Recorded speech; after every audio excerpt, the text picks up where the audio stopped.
And so one of the pieces that I wrote was in the wake of an article by a fellow named Joe Peacock, who wrote a piece in CNN castigating the women who show up at Comic-Con with their cosplay and stuff like that. And so I thought I would read it to you today. And it is called, Who Gets to Be a Geek? Anyone Who Wants to Be. The other day, CNN let some dude named Joe Peacock vomit up an embarrassing piece on its website about how awful it is that geekdom is in the process of being overrun by attractive women dressing up in costumes, cosplaying for the uninitiated, when they haven't displayed their geek cred to Mr. Peacock's personal satisfaction.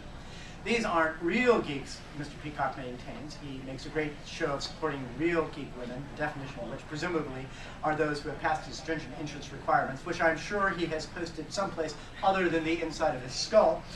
Because they are not real geeks, they offend people like him who are real geeks. Quote, they're poachers. They're a pox on our culture. As a guy, I find it repugnant that, due to my interest in comic books, sci-fi, fantasy, and role-playing games, video games, and toys, I am supposed to feel honored that a pretty girl is in my presence. It's insulting. You're just gross.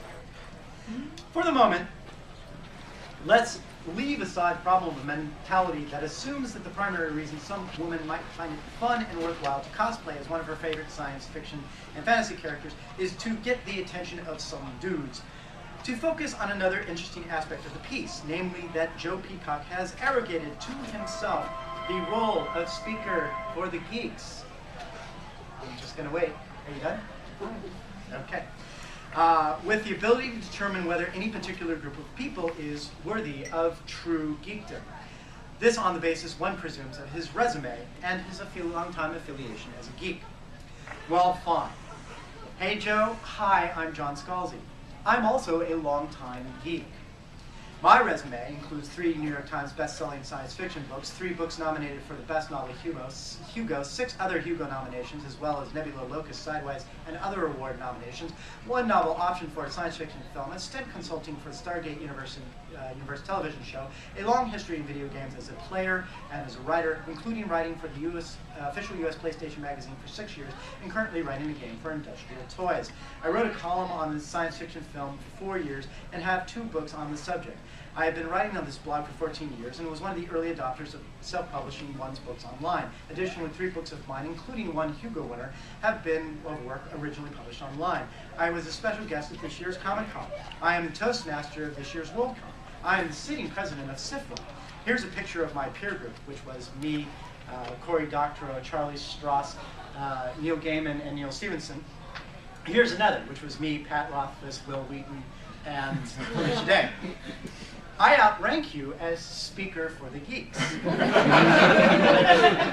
You are overruled. Your entire piece is thrown out as condescending, entitled, oblivious, sexist, and obnoxious. And no, you can't object. Well, you can, but you will be summarily overruled. You made the decision based on your life experience as a geek that you could tell other people who is welcome as a geek and who is not. Based on my life experience as a geek, I have made the decision that I am qualified to tell you to suck eggs. You want to slap people down because you feel they don't qualify for geekdom? Then I get to slap you down for being wrong on basis of being higher up in the geek hierarchy. You don't like it, then you shouldn't have played this game to begin with. You played your cards, and now I've played mine. This round goes to me. I have the conch. I will speak. Who gets to be a geek? Anyone who wants to be any way they want to be one.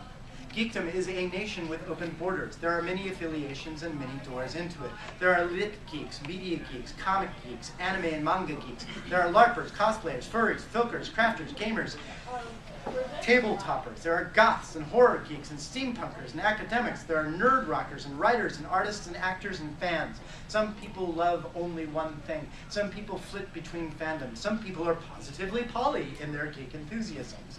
Some people have been in geekdom since before they knew they were geeks. Some people are noobs, trying out an aspect of geekdom to see if it fits. If it fits, great. If it doesn't, then at least they've tried it.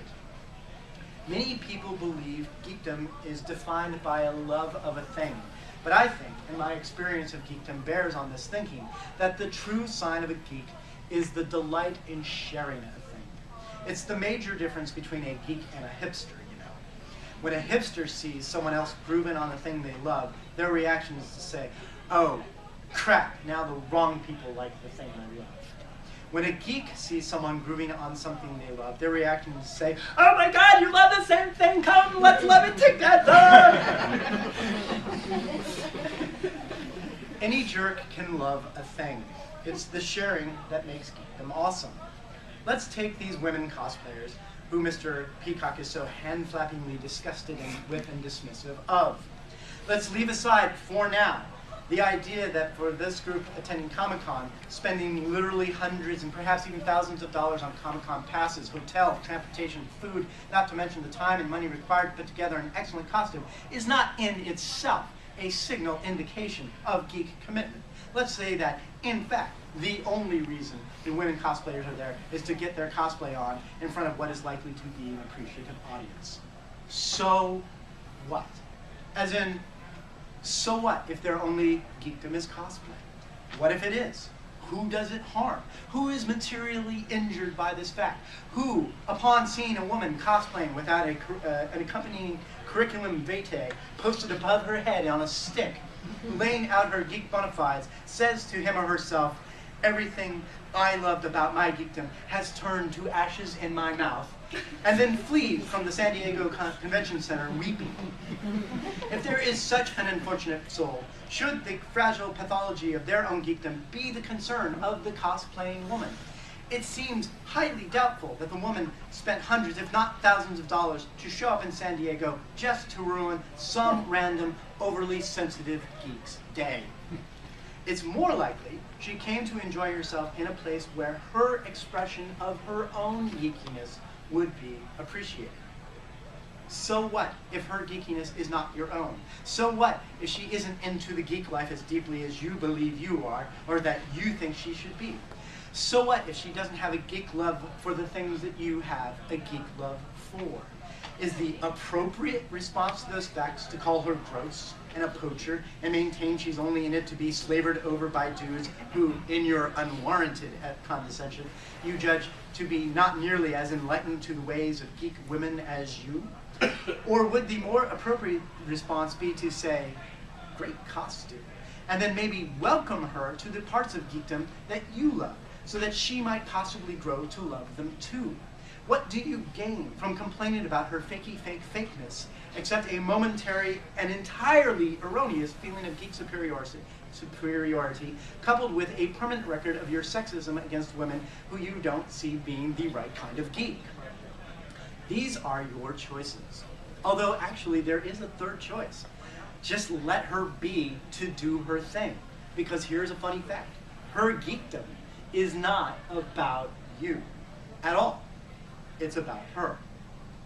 Geekdom is personal. Geekdom varies from person to person. There are as many ways to be a geek as there are people who love a thing and love sharing that thing with others. You don't get to define their geekdom. They don't get to define yours. What you can do is share your expression of geekdom with others. Maybe they will get you, and maybe they won't. If they do, great. If they don't, that is their problem and not yours. Be your own geek. Love what you love. Share it with anyone who will listen. And one other thing. There is no speaker for the geeks.